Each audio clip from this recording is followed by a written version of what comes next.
조갑제 TV 시청자 여러분 안녕하십니까. 2025년 2월 16일 오전 7시입니다. 지난 2월 14일 국회 소통관에서 황교안, 민경욱 두 사람이 기자회견을 통해서 또 부정선거를 주장을 했습니다. 한 기자가 사전 투표한 사람과 당일 투표한 사람은 여러 가지 성향이 다른데 왜 같은 모집단이라 전제하고 부정선거라고 하느냐라는 취지로 질문을 했습니다. 아주 핵심적인 질문을 했습니다.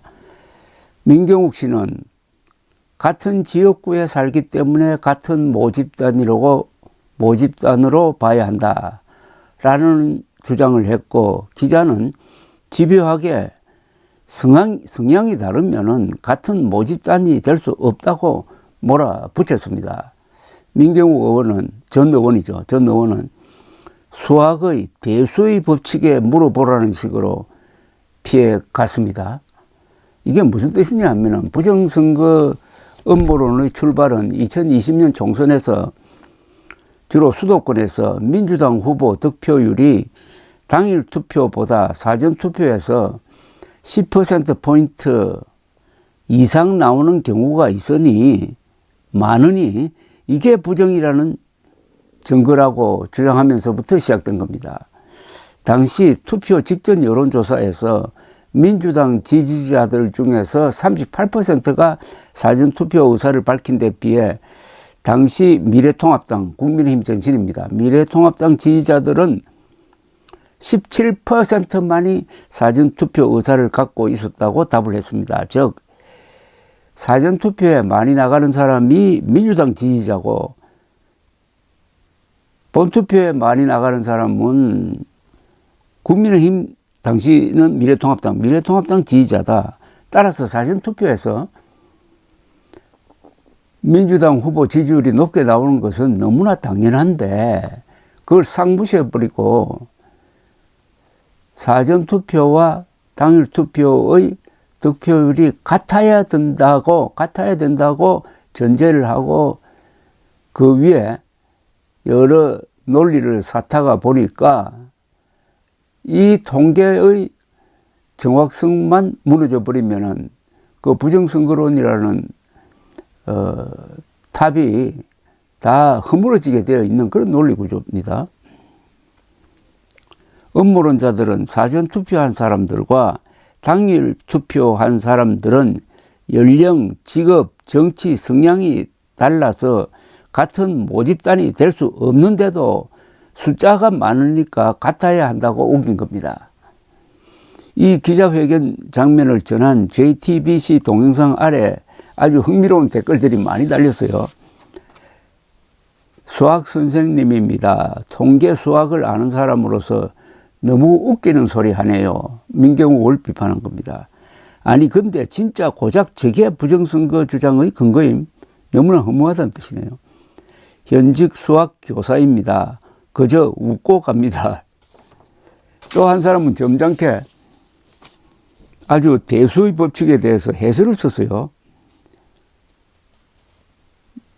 이 민경욱 전 의원이 대수의 법칙에 보면 그렇게 되어 있다고 하니까 친절하게 대수의 법칙, 영어로 Law of Large Numbers, 여기서 대수는 숫자가 크다는 그런 뜻입니다.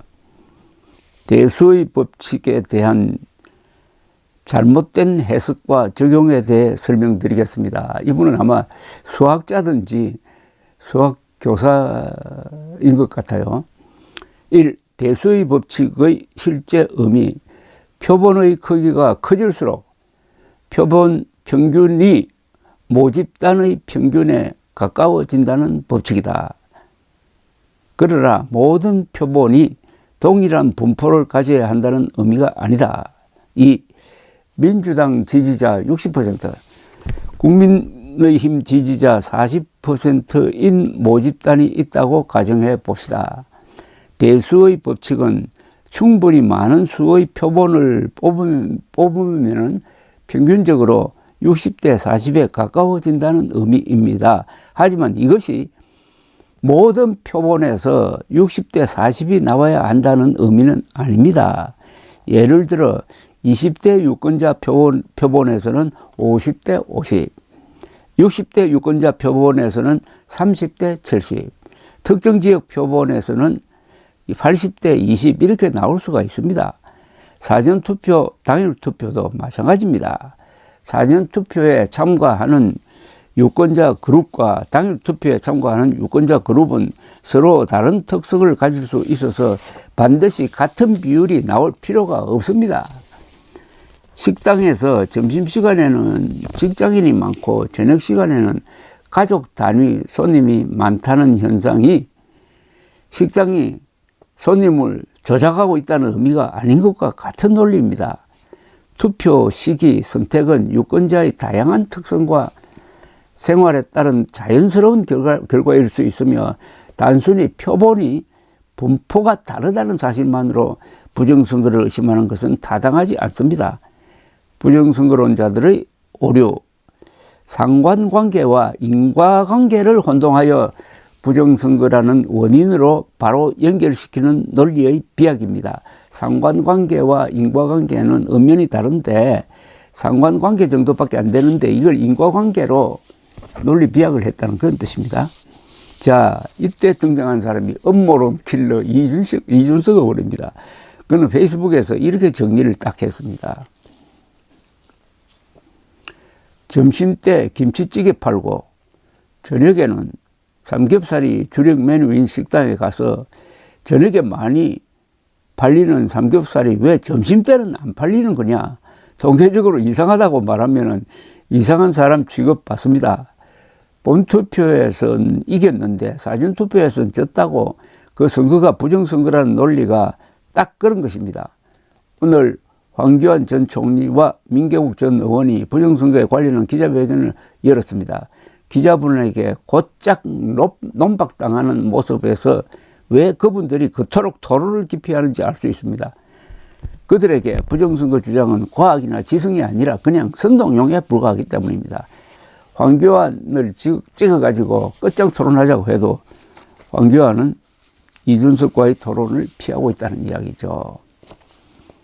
자, 그런데 이 문제는 국가정보원을 수하에 둔 윤석열 대통령이 이런 저질 음모론에 넘어가서 비상계엄령을 펴가지고 선관위를 습격하고도 반성 없이 뻔뻔하게 부정선거의 증거는 너무나 많다고 자랑하고 있다는 사실입니다.